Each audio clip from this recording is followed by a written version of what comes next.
Shalom. Terima kasih udah klik video ini. Saya Embun Pabala. Selamat datang di channel Irene Ministry.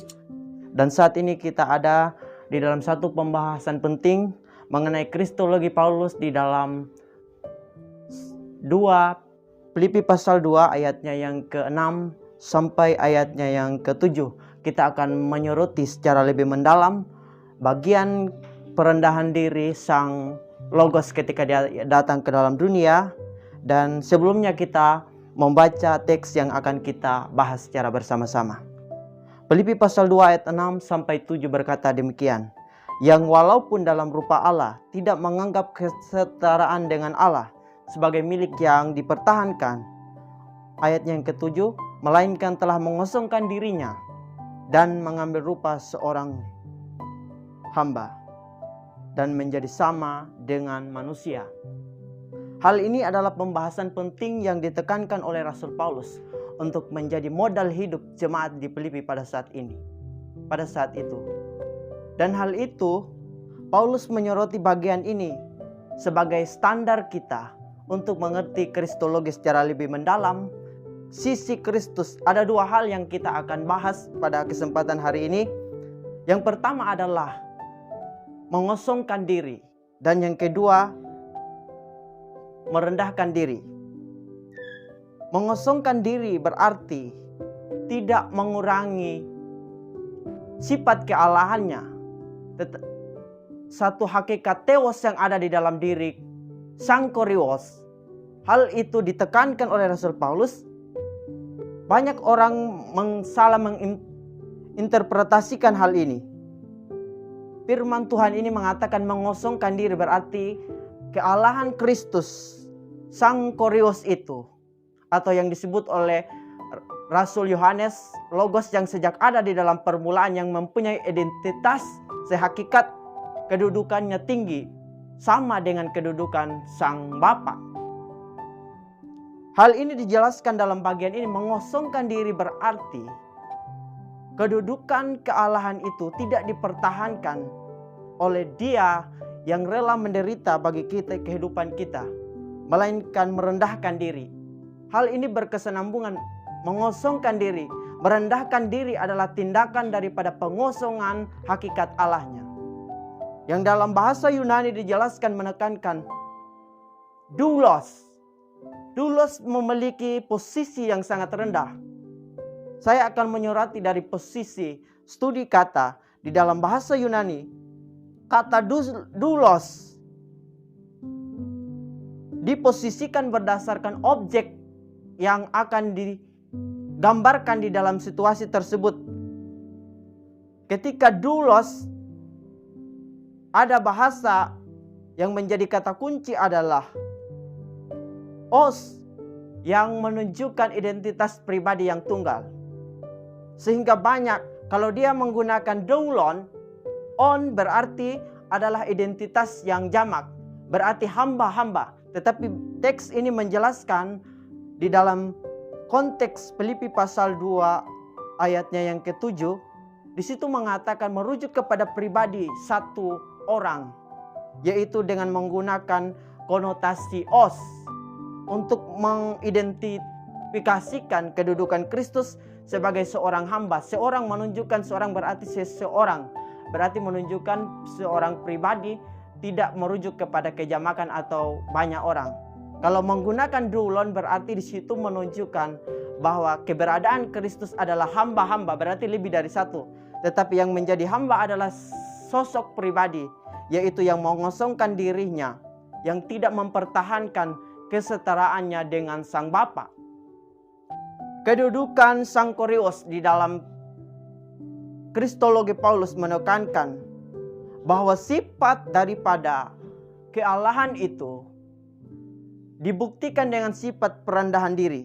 Sehingga Paulus menekankan pribadi sang Kristus di dalam Filipi pasal 2 menjadi moral utama sebagai orang Kristen yang merendahkan diri di hadapan Allah.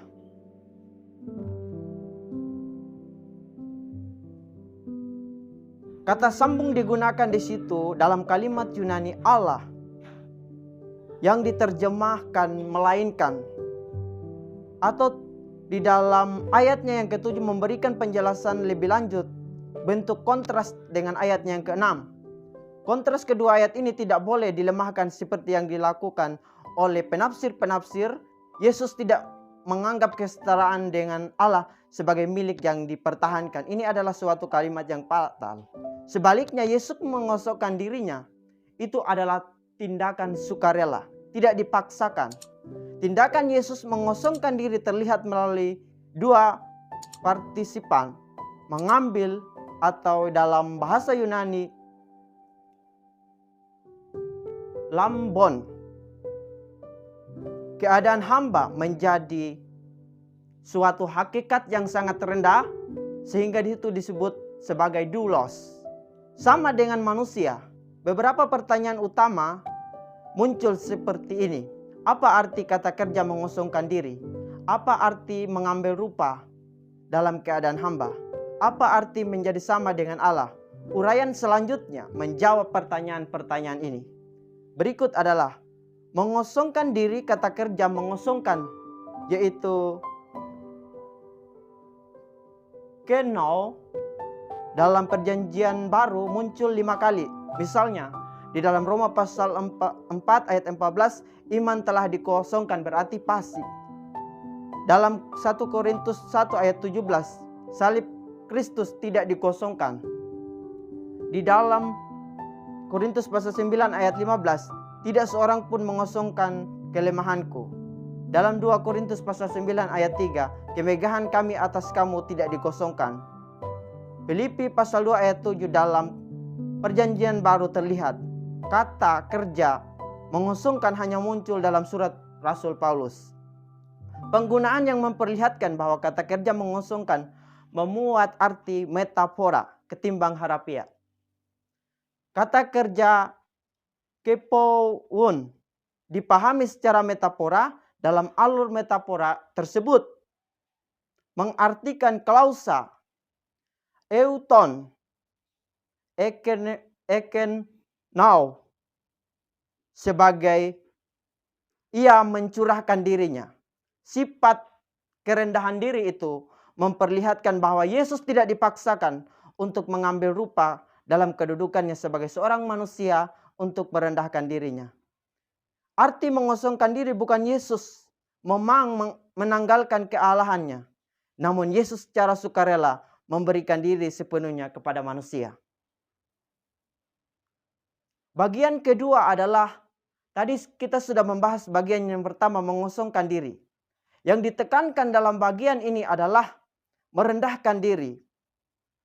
Tindakan Kristus selanjutnya ketika dia sudah mengosongkan diri adalah satu model yang telah diperlihatkan kepada kita, bahwa dia tidak hanya melepaskan milik yang tinggi itu dalam posisi kesetaraannya dengan sang Logos, sang Theos,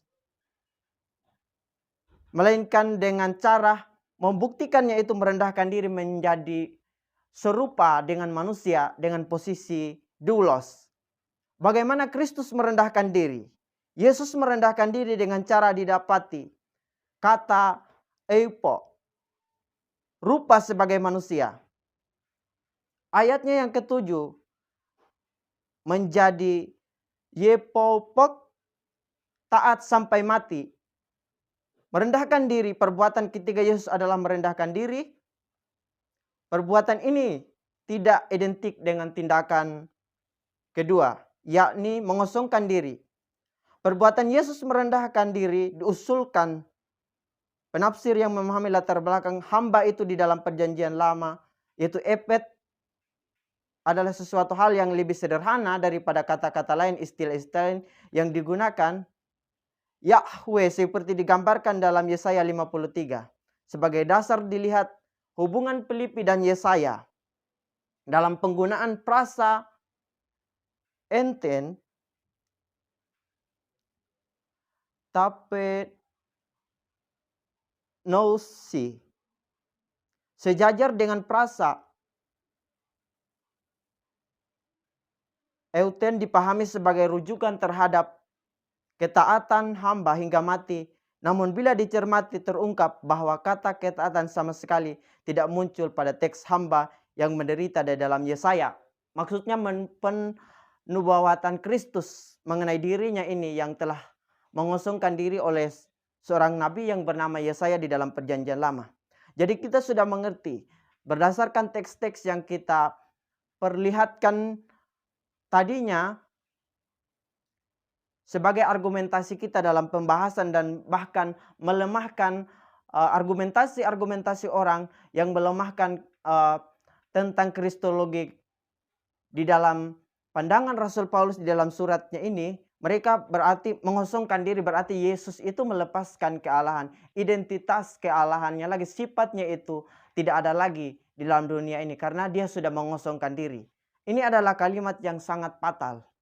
Dan dalam kesempatan hari ini kita sudah memberikan suatu argumentasi yang sangat jelas bahwa kita sudah menunjukkan bahwa merendahkan diri dan mengosongkan diri bukan kalimat yang membuat Kristus yang kita sembah itu dilemahkan oleh Rasul Paulus, tetapi menjelaskan suatu moralitas di dalam keadaan sang Korintus ketika dia hadir di dalam dunia ini. Paulus menekankan hal ini kepada jemaat di Filipi sebagai modal ketaatan kepada Tuhan. Dan hal ini bisa kita mengerti bahwa sesuatu tersebut adalah pelajaran moral yang terpenting di dalam iman kita. Ketika kita melihat hal ini, kita menemukan bahwa ada satu standar etika spiritual yang telah diletakkan oleh Kristus sebagai dasar pengikutnya untuk bagaimana taat kepada Allah. Kiranya di dalam video kali ini kita dapat mengerti secara jelas dan pahami sehingga tidak lagi muncul kebingungan di dalam kehidupan kita untuk mengerti hal ini. Kiranya Kristus akan menguasai segala pikiran dan hati kita sehingga dengan taat dan segala sifat yang percaya diri ada di dalam hidup kita, bagaimana kita menjadi pengikut Kristus. Terima kasih udah menonton video ini. Jangan lupa like, subscribe, dan juga jangan lupa share bagi teman-teman kita yang akan mau menerima kebenaran daripada firman Tuhan, dan bagi banyak orang yang masih mau mendengarkan kebenaran-kebenaran firman Tuhan dan menemukan jawaban. Jawaban kami bukan berdasarkan logika, filsafat, tetapi berdasarkan Alkitab sebagai landasan iman Kristen. Terima kasih, Tuhan Yesus memberkati. Shalom.